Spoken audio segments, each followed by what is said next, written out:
You may be wondering what I'm doing here, with not a treasure house in sight. There's no sign of a museum, or a cathedral, or a stately home. Down there lies the River Weaver, for centuries a natural inland waterway. But in places the river's course has been straightened, and weirs and locks built to control the water flow. Rivers that were reshaped like this were called navigations, and were the first attempt to ease the progress of cargo-carrying boats.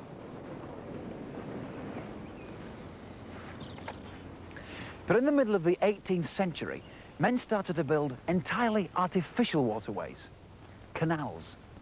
This was one of the first, built to link the rivers Trent and Mersey. It's now part of a network that spreads across the whole country. It's these canals that hold the secret of Britain's industrial past. They are the treasure houses.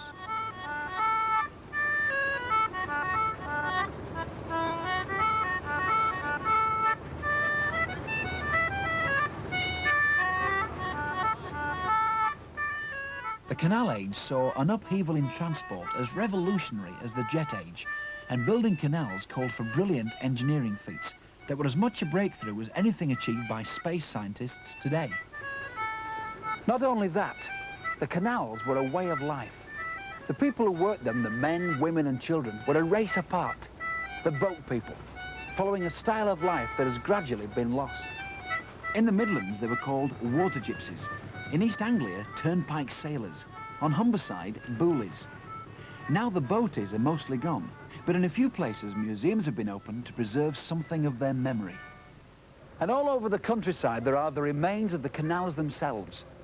Many of them are still used by pleasure craft. Some are overgrown and abandoned. But once they were the main thoroughfares between the industrial towns in Britain.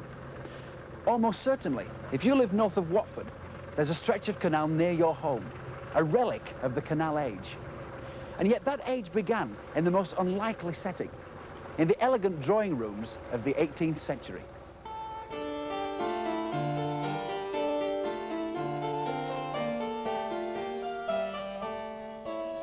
Francis Egerton, the third Duke of Bridgewater, was a typical young nobleman of his time. He made the grand tour of Europe to complete his education, then embarked on a life of pleasure in fashionable London society. He met Elizabeth, the Duchess of Hamilton, a widow who was young, beautiful and rich. He fell in love with her and asked her to marry him. She accepted his proposal and plans for their wedding were going forward, when Elizabeth fell in love with someone else. She walked out on the Duke of Bridgewater and married the other man, a man who soon became a duke himself, the Duke of Argyll. So Elizabeth was a lady who married two dukes and jilted a third.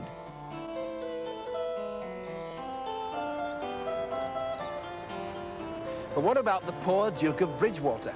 Well, disappointed in love, he decided to devote himself to his extensive estates and make a huge fortune, perhaps to make Elizabeth realise just what she had lost. On his land here at Worsley, there were coal mines. 8 miles away lay Manchester, crying out for fuel for the new factories and for domestic fires. The problem was transport, getting the coal to its market.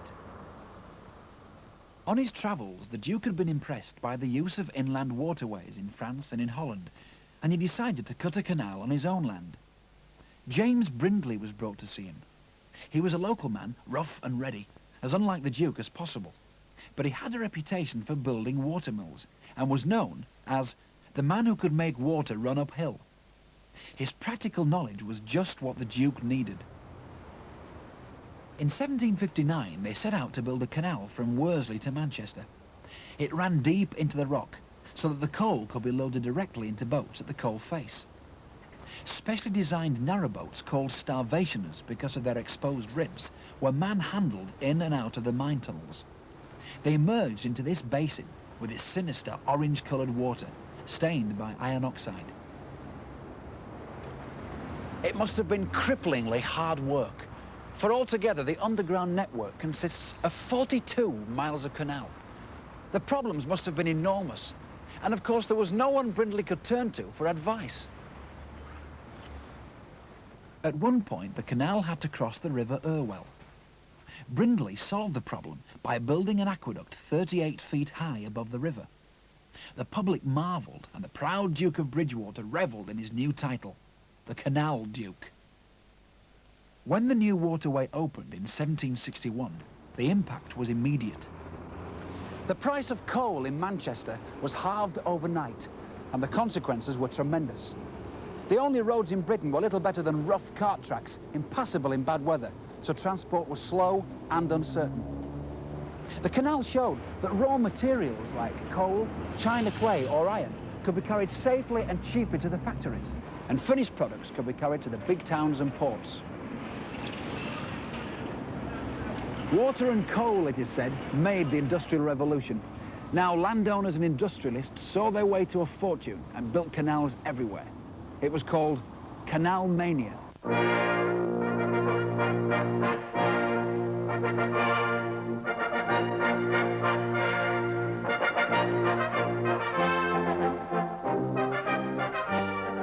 Workmen digging this new form of navigation swarmed across the countryside. They were called navigators, or navvies. The name stuck and was still used for a construction worker on the railways or the motorways that came later. But in contrast to the earth movers and bulldozers that built the motorways, the canals were dug with shovels and spades, with wheelbarrows and horse-drawn carts to clear away the earth. Nowadays, as canal enthusiasts cut through years of neglect to make the canals navigable again, they rely on the same hard work as the navvies of 200 years ago. The canal was a narrow channel lined with clay, and with a towpath running alongside for the horses who pulled the boats. The problem started when the land wasn't flat. The canal engineers had no training or experience. They set out to improvise, starting with Brindley himself, and often their solutions were brilliant. When they came to a hill, they tunneled through it by the light of tallow candles. They had very primitive surveying equipment, so they had to use their wits. Here at the Blisworth Tunnel on the Grand Union, it said they used the church spires at Blisworth and Stoke Bruin as their guides. The surveying parties set out from each side of the hill, using the two spires as their sight lines, and planning to meet somewhere in the middle. The amazing thing is, they did.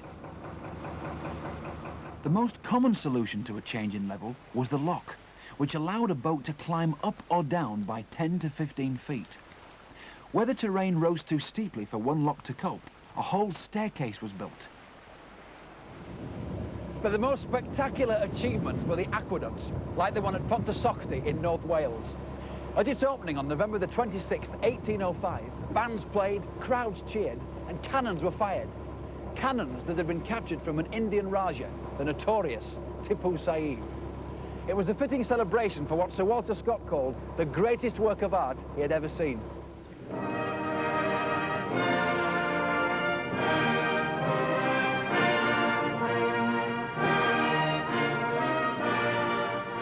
Crossing it is an amazing sensation, like balancing on a tightrope, with a sheer drop down to the River Dee 120 feet below. Bricks and stones were expensive, so engineer Thomas Telford experimented by making the 18 columns hollow and by constructing the trough out of cast iron, 1,000 feet long but only 6 feet wide. It's a bit like travelling in a tin bath on stilts, but the view is breathtaking.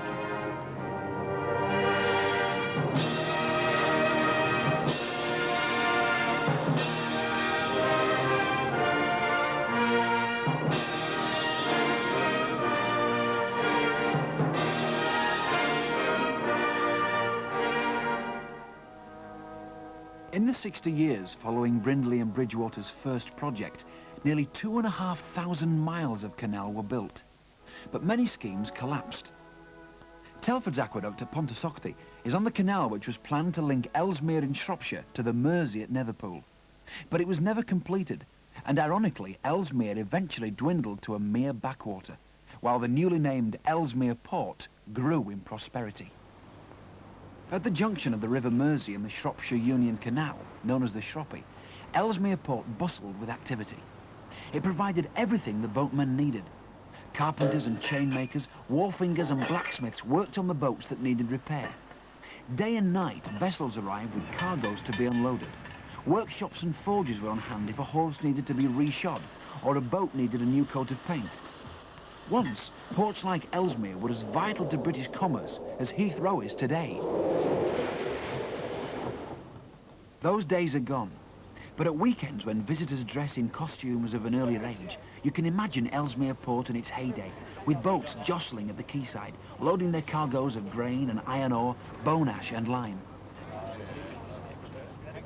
As the Industrial Revolution advanced, steam engines were installed to speed up the work of the port.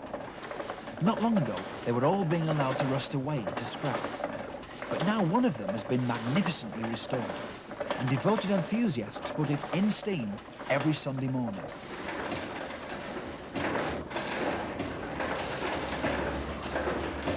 But it was the steam engine that destroyed the first canal age.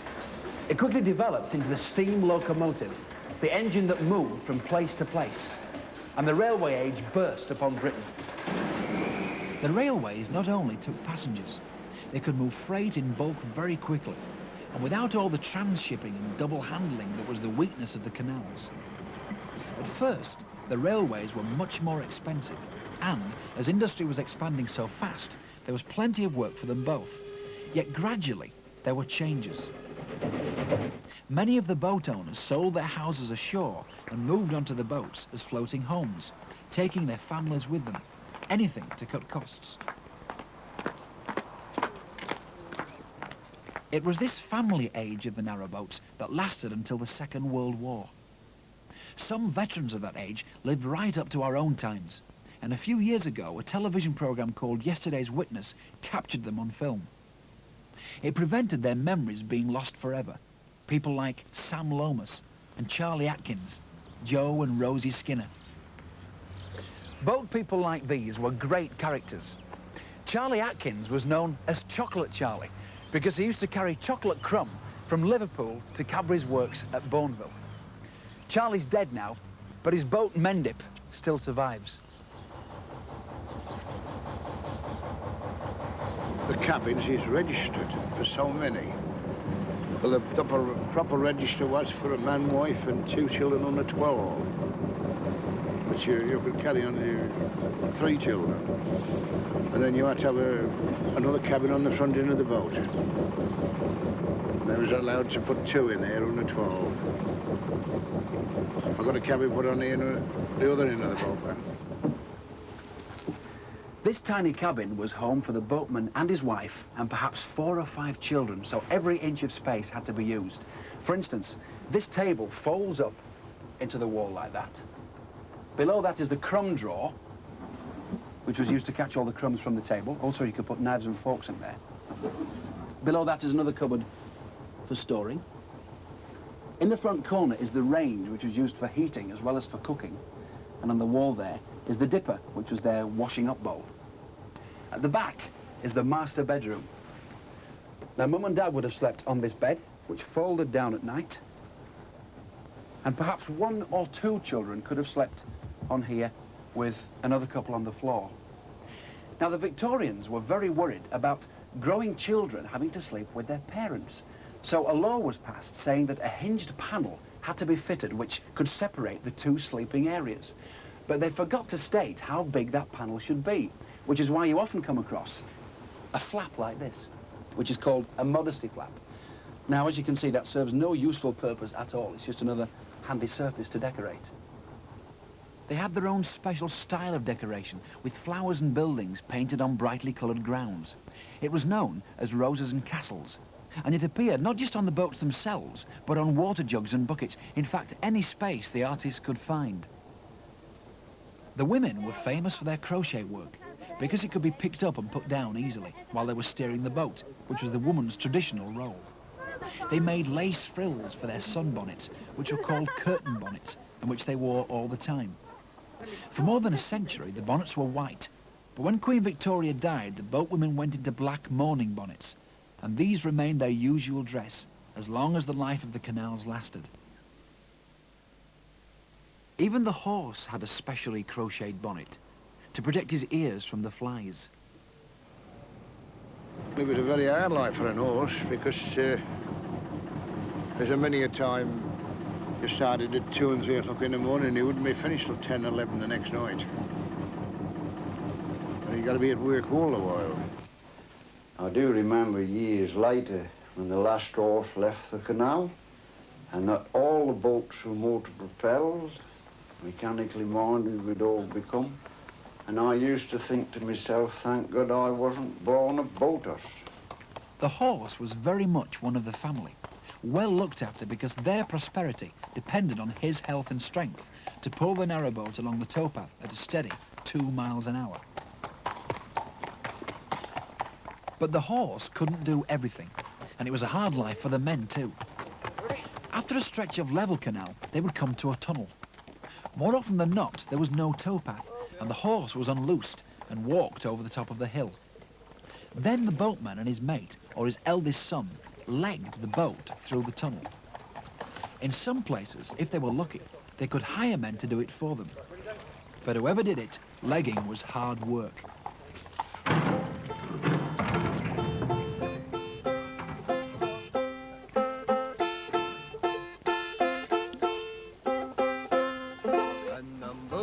Came a backering by, and we think so, and we hope so. I said, old man, that horse will die, oh poor old horse. You'll work all night and you work all day, and they say so, and they hope so. Put him on the inside a backer way, oh poor old horse.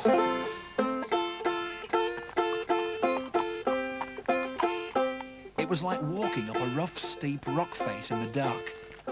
It was the one time that the horse got a better deal. They go to load and they hope so, and they think so. Then he pulls out on the London road, oh poor old horse. From Atherstone and the Ardshill length, and they say so, and they hope so. 'Twas there that poor beast broke his strength, oh poor old horse.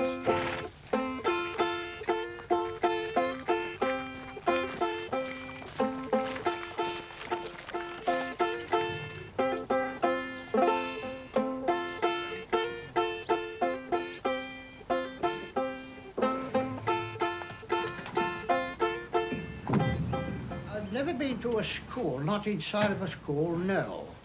But when we were kiddies, and we could just get out onto the towpaths and follow the horses along on the towpaths and sit on the cabin tops of the boats and watch the railway trucks go along.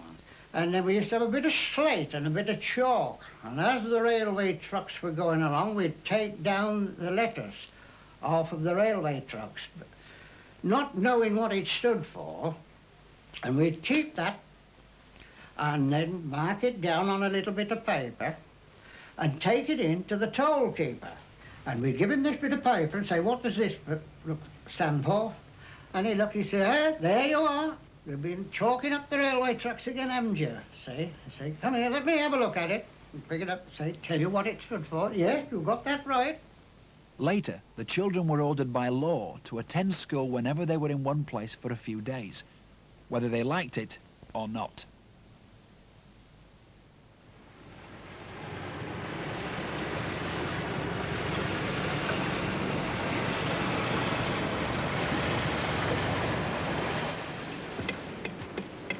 The monotony and drudgery of daily life was enlivened by the locks they had to pass through. They were all important. The boat entered the lock and then waited while the water level adjusted before it could pass to the next stretch of canal. The lockkeeper might have post for the boat family. He would read the letters to them and answer them if they couldn't read or write. How are we doing? As well as ordinary letters, other letters I used to write and read was the love letters. And of course in those days the paper used to be what I call perfumed, smelled very, very scented. And of course the envelopes used to bear some kind of particular flower, either a wallflower, or a little daffodil, or a little crocus. And you could always tell that when you opened the letter that it was either from a boy or a girl writing to their sweetheart. And you used to say, dear Lizzie, we're loading at Brentford for Birmingham. I shall be there on such and such a day. Try and arrange to see me atop of Gas Street or atop of Tipton 3. I shall be there at such and such a time. They used to keep a writing pad, this, an envelope, and a stamp. If you hadn't got a stamp, you hadn't got to bother, just tell him what you wanted put in. He'd do all that. Lovely letters used to put together and send them. No snotty letters, nothing of that. They're all straight and above board. And they used to make it well worth his while to just write that letter, you see. Pushing it with my back now, Doc. See if it's any easier. But it wasn't always a gentle life. The need to press on fast often ended in violence. Just getting the grip on the floor. At a certain distance from each lock in both directions stood a marker post. Whichever boat got inside the post first had the right of way, and anything coming in the opposite direction had to wait its turn. But there were no referees, and often the argument was settled by a scrap, so it helped to be a good fighter. Today, the locks can be just as crowded, but only with pleasure boats. Disputes are settled more amicably, but the skill of the boatmen passing through is not always so apparent.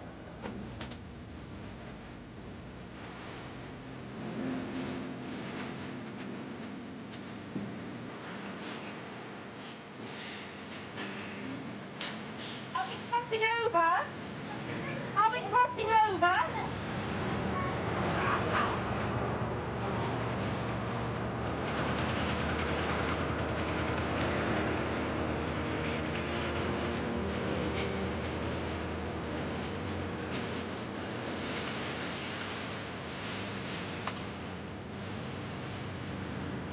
At least the number of pleasure boats on the canals today is a healthy sign. A few years ago, things looked different.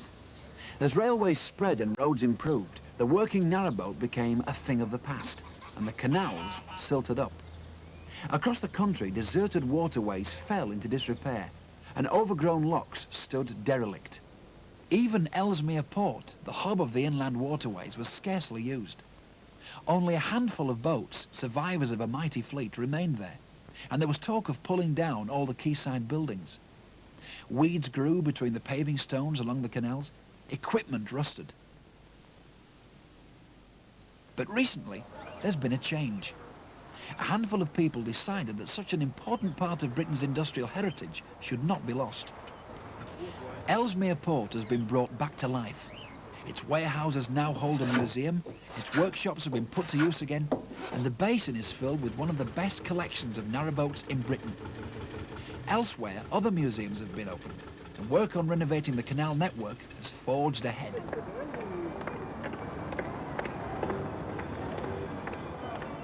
Canal enthusiasts flock to Ellesmere Port and dress up in the clothes of the boat people. They proudly display their freshly painted narrowboats and restage the canal-side sports of the old boatmen. It's a living celebration of a unique way of life. Lean back. 1, 2, 3, pull.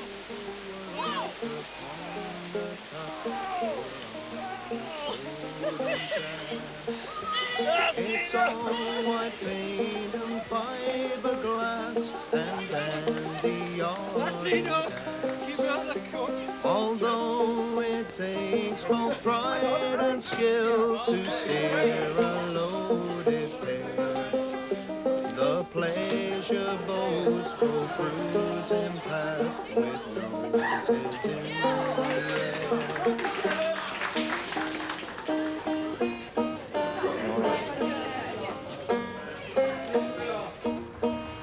They can try to recall the olden days, but time doesn't stand still. And the keenest conservationists can't put the clock back. Even the steam railways that replaced the canals have passed into history. The era of people like Chocolate Charlie and Joe and Rosie Skinner and their families has ended.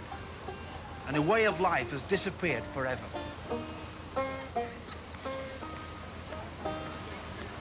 The paddle gear is hard to draw. They let the lock gates lead.